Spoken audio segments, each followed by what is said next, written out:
Hey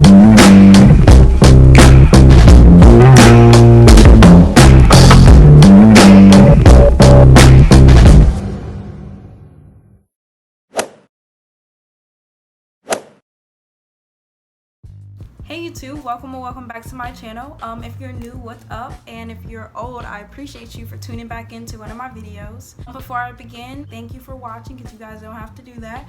And yeah, this video is not gonna be the funniest or anything like that, but it's basically just a application process and how I got in and how I decided that A&T was the place for me to go.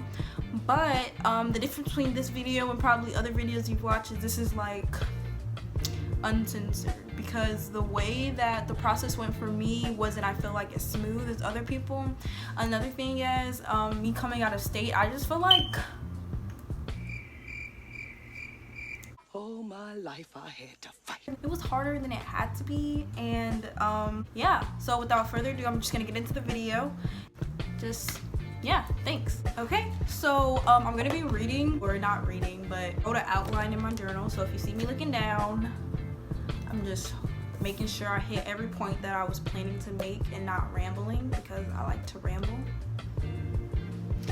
Okay, the first thing is, this is the most important thing, and I cannot stress this enough. If you are coming from a state that is not North Carolina, you need to do early admission. There's no reason to apply if it's not early admission. I don't know when admission process even opens, for NCAT 24. I'm pretty sure it's soon if it's not already open. Something that a lot of people don't know is that you can apply even if your SAT scores and your ACT scores haven't came in yet, or you haven't taken them yet. You can always put that in after admission. I think that's really important, just because you're coming in from out of state, meaning that the odds are already what is it called? The odds in your favor? They're not in your favor. They're stacked against you, okay? They're stacked against you, and yeah. So if you're out of state, do early admission. I don't really know what else to say about that. That's a really big point. I did early admission, and yes, I got in, but it's just because North Carolina A&T has an North Carolina A&T has an overpopulation problem, and it's just a lot of people on campus, meaning that you need to do early admissions, and so you can secure your spot. Because to my second point, if you apply and you get waitlisted, my biggest thing is, I know a lot of people who got waitlisted who still got into the college.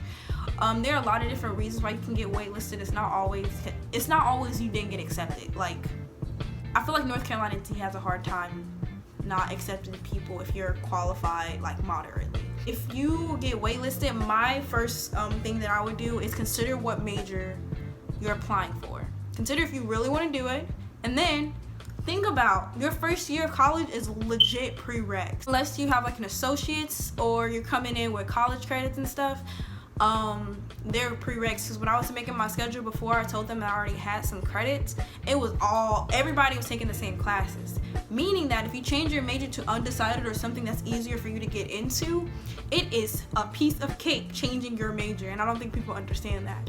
So this is further along the process, but if you get waitlisted, it's really not the end of the world. And like I said, I would try to change my major before freaking out or anything like that.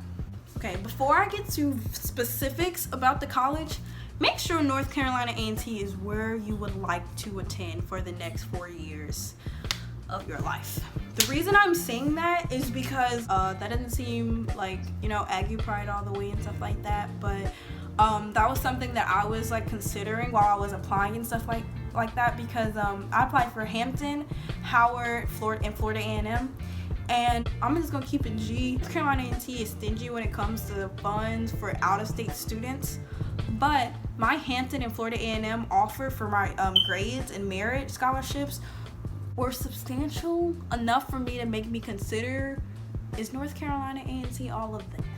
And another thing is, I live in Texas, so you just have to really consider as if you really want to go there. Like I said, if you're from North Carolina, it's not that much consideration. It's a really cool school. If I was in North Carolina, that's where I'd go, but just consider that's really where you want to go. Now getting into the specifics of the actual application process. So North Carolina A&T, for whatever reason, doesn't go through College Board like every other school in almost the entire United States, which, if I do say so myself, is quite inconvenient. Because College Board, if you don't know what that is, it's like LinkedIn, but if you don't know what that is, you basically make one profile and you just insert it into every school. Now, North Carolina wants you to do it by hand. I'm gonna go ahead and say North Carolina A&T, the application itself was longer than I would have liked it to be, but it was by any means not like hard or anything. They ask you questions that don't have anything to do with anything. What I will say is you do need teacher recommendations. Get teachers that you know gonna hype you up. Shout out Miss Caraway and Miss Pruitt and Miss Casper. I asked for teacher recommendations for people I knew that would gas me. That's the biggest point of teacher recommendations. Another thing is, like I said, you can apply without your SAT score or your ACT score, but make sure that for my biggest regret going into college right now is I didn't take the SAT twice. Regret just because I got a 1240 the first and only time I took the SAT, and that's pretty good. And I just feel like if I had to apply myself and took it again, then I just could have done a lot better. What A&T does is it takes the highest score that you have. So say if you decide to turn in an ACT score and you turn it in, and then you take it again and get a higher score and you turn that one in, they'll take the highest score, if that makes any sense. So that's one good thing about A&T. So like I said, I would just make sure you take those twice, or just good enough. And then say if you get a 1600 your first time, don't take it again, that's stupid. Or if you get like a 1500, even if you get a 1400, I wouldn't take it again. Another big question about the application process for A&T is the essay. Like, is it hard? Is it blah blah blah? I want to say that A&T gave me an option between like 3 prompts or something like that. What I would do if I were you, I enjoy writing, but I know a lot of people don't enjoy writing. Make an outline of everything that you want to say. This essay is supposed to be like what sets you apart from other applicants. Meaning that it can be what separates you from being waitlisted and what separates you from being admitted immediately, if that makes any sense. Well, if you're writing a prompt, my advice is first, don't make it too personal. This is not a Lifetime movie. Make sure it's like brief. They're gonna give you maybe 300 words to like 700. I don't know, it depends. But don't try to get to 700 just to impress someone, because let me let you know, you have to think about it like thousands of people are applying to be in your freshman class. They're not trying to read 1,700 word essays. Outside my window. The bus stop. Hell no. Make it interesting and make it intriguing. Yeah, if you are from North Carolina or Greensboro especially, like, the whole application process, not that it was easy for you or that it's going to be easy for you, it's just that, I don't know, you just gotta put your foot into it if you're out of state, if that makes sense. You gotta put in some more effort that I feel like wasn't required for other people. You're doing your application in general, like, be proactive. For instance, FAFSA last year in 2018, it opened October 1st. October 2nd, me and my mom were at that computer doing it. Because not that they say FAFSA's not on a first come first serve, but it's more like you do your FAFSA before other people, they're willing to give you more money than other people. To do your FAFSA really early, because your FAFSA determines if that out-of-state tuition gonna get paid for or not. Because let me just let you know, out-of-state tuition is like 1,000,000 times more than in-state. Like, what type of what are they taxing in North Carolina? Not a damn thing. Like, a last thing that I have to say about the application process specifically is just make sure you have a backup plan. Not saying that you're not going to get accepted or anything like that, but make sure you have a backup plan, meaning that don't only apply to North Carolina A&T. That just not that you wouldn't get in, but what if something happens and the school explodes or something? Like, I don't know. I just feel like people who only apply to one college, like, give me anxiety. If you don't have the money for all those application fees, honey, go to your school counselor and apply for, or just get a waiver, because they will be more than willing to work with you. I didn't pay for any of my application fees. So why am I paying for school I don't know if I'm gonna get into? You think everything might happen smoothly, but like life just has a way to not do that. And now that I'm done with the application process, I'm gonna get into some things that I feel like are important for anyone aspiring to be in North Carolina A&T. It was just things that I feel like no one ever told me, and when you're watching videos from North Carolina A&T from people who go there, it's usually mostly positive things or usually outlandish things, like really. The first thing is, let me go ahead and tell you something about group chats. They don't last. Just clout is just a disease. So my advice for aspiring freshmen, if group chat's your thing, get in a group chat, but wait to get in a group chat until at least the end of early admission process, or I'd wait until the normal admissions people get accepted as well. So there's always some petty argument, or in the group chat somebody's arguing or something like that. And my biggest thing is, how are you arguing with people that you don't even know yet? Explain.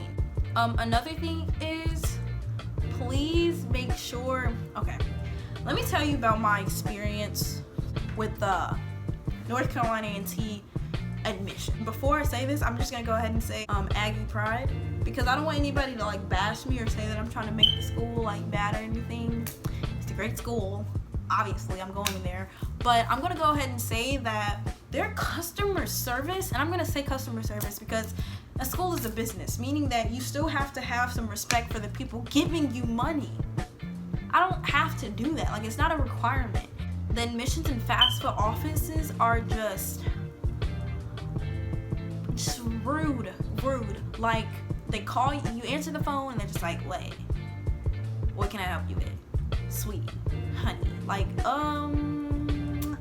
technically I'm a young adult, so you should, put some respect on my name, because I just feel like you don't have to just be disrespectful when you're talking to me. Like, it would be a big difference if I was like being disrespectful to them, but I'll call them and be like, hey, this is on my I saw this little alert on my application account and I wanted to know what that meant. And they're just like, well, if you decided to click on it and you could have went to the ITT desk, and they just want to be so mad. Moral of the story, if you want to get something done with any office, I'm not gonna say any office, but the fast forward admissions office, I don't know about this next year, but this year, bro, give the phone to your mom. Just give it to your mom or your guardian, because I just feel like they think because like we're younger and we're trying to get in and we're trying to make sure everything's right, that we're anxious and we don't know what we're talking about. But we gotta know kind of what we're talking about if we got into school. Am I right? Going along with this little vibe of bad things North Carolina A&T just they need to work on, they have horrible time management. I literally can't tell you how disorganized like NCAT is as a unit. I feel like all their gears don't work together. For instance, I got accepted in December, and I remember calling and asking like, when am I gonna get my acceptance letter, because they send you like a digital type thing, but I was wondering like, will I get one, or what, like a little package, right, like normal schools. So I asked them, and she was just like, well, if you just wait, like it should be on its way, like it should be 2 weeks out, right? That was December, because I got accepted like in December. I did not receive my acceptance letter until like February. It's not that I was like in a rush, but the thing is, I needed to like know, because it wasn't the only option for me. Oh, I just feel like that's just horrible. They drag their feet, and I'm not the only person who feels that way. It's just something that North Carolina A&T does. You're just not the most proactive university. I will say, like, make sure you just apply for everything that comes your way. I applied for endowment scholarship from A&T. I didn't get any. I applied for code scholarship. Didn't get that. I applied for a scholarship on the back of a Takis bag. I didn't get that. And the thing is, I graduated with a 4.1.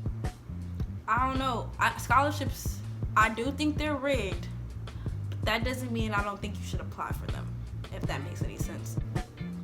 Thank you guys for watching, and please like the the video if it was helpful. I would say dislike it if it was unhelpful, but if it's unhelpful, just leave it alone. Just don't even touch them buttons. Just like it anyway. Thank you guys for watching, and if you're new, subscribe, and if you're old, I just appreciate you guys for coming back and watching my videos. And yeah, North Carolina A&T class of 2024. My name is Kai, and if you see me on campus or if you have any questions, my social media is below, and DM me, you know, slide in my DM and just ask me any questions that you have. I'm new to all of this, and I'm learning as I go. Like I said, application process is as easy as you make it. That's the biggest advice for the incoming freshmen. And I appreciate all you guys for watching, and yeah, stay tuned for all my next videos.